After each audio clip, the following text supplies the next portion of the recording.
mengetahui apa itu ISPA? Langsung saja kita mulai kepada mbak-mbak perawat, dipersilahkan.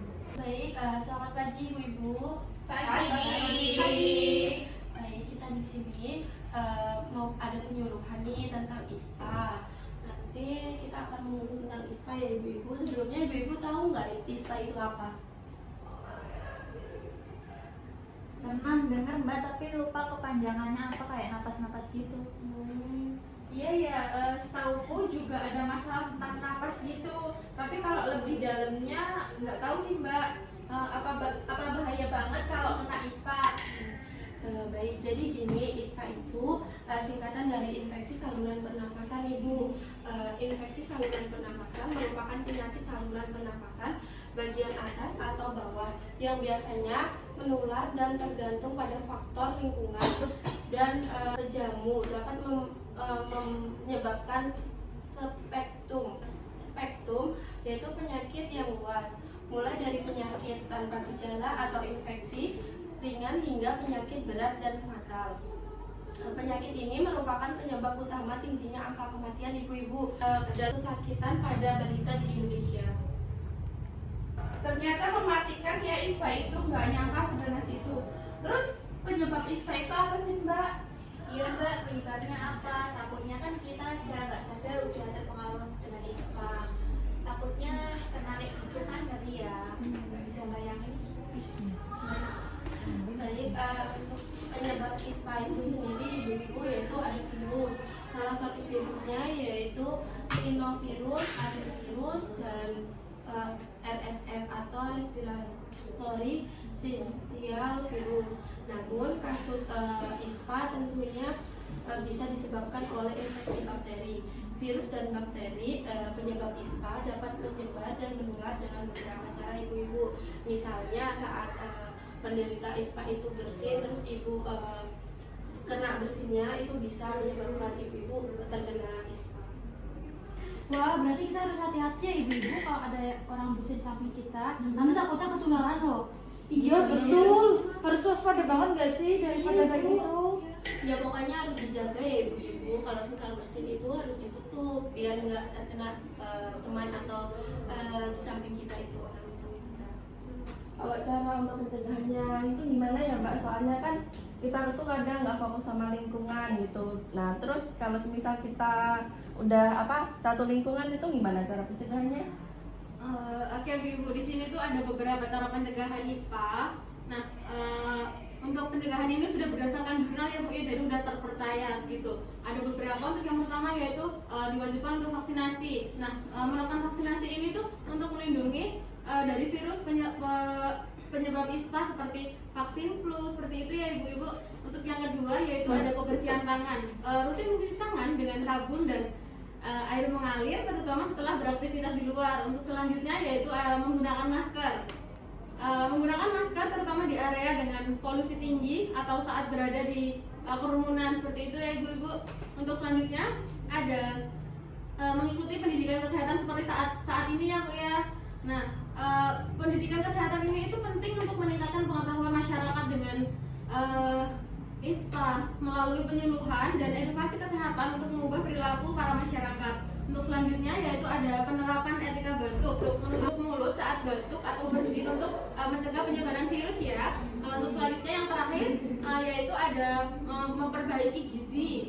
Nah, memastikan pola makan yang sehat untuk memperkuat sistem imun seperti itu ya Ibu. Apakah semua paham Bu untuk pencegahan ISPA ini? Paham. Oke.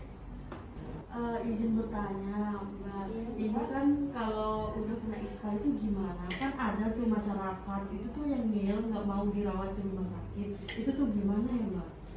Baik, terima kasih untuk pertanyaannya ya Mbak. Jadi untuk penata laksanaan ISPA sendiri adalah melibatkan berbagai pendekatan yang berfokus pada diagnosis, perawatan, serta pencegahan. Nah, saya akan jelaskan untuk ada beberapa cara penata laksanaan ISPA ya Mbak. Yang pertama yaitu edukasi kesehatan, memberikan penyuluhan kepada orang tua, serta cara pencegahannya. Serta cara pencegahannya, edukasi ini penting untuk meningkatkan pengetahuan dan kesadaran masyarakat sehingga mereka dapat memberikan penanganan awal yang tepat pada anak-anak yang menunjukkan gejala ISPA. Untuk yang kedua, pengelolaan lingkungan. Untuk mengurangi resiko di lingkungan yang dapat menyebabkan ISPA seperti memperbaiki ventilasi rumah, mengurangi paparan asap rokok, dan menjaga kebersihan lingkungan. Hal ini bertujuan untuk mencegah penularan infeksi di rumah dan komunitas. Untuk yang ketiga, diagnosis dan perawatan medis. Melakukan pemeriksaan untuk menentukan penyebab ISPA.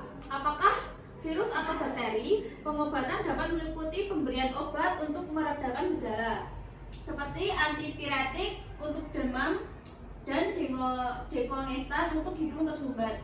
Jika infeksi disebabkan oleh bakteri, dokter mungkin akan meresepkan antibiotik.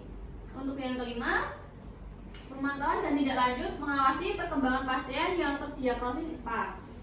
Untuk memastikan tidak ada komplikasi yang berkembang, pengunjung puskesmas juga diperiksa untuk memastikan bahwa mereka tidak memiliki gejala yang memburuk.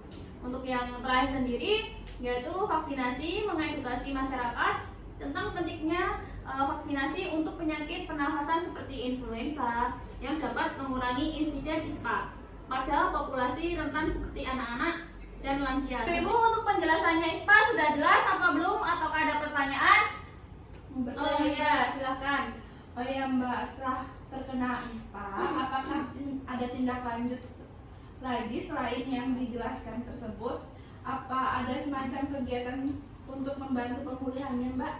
Baik Ibu, untuk pertanyaan Ibu itu kita ada rehabilitas. Nah, pada pasien dengan infeksi saluran pernafasan atau yang kita sering sebut ISPA, untuk fokus pemulihannya itu yaitu fungsinya berfokus pada sistem pernafasan Ibu.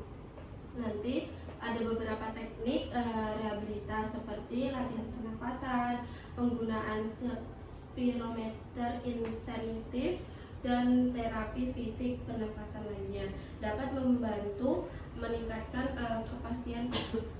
kapasitas paru-paru serta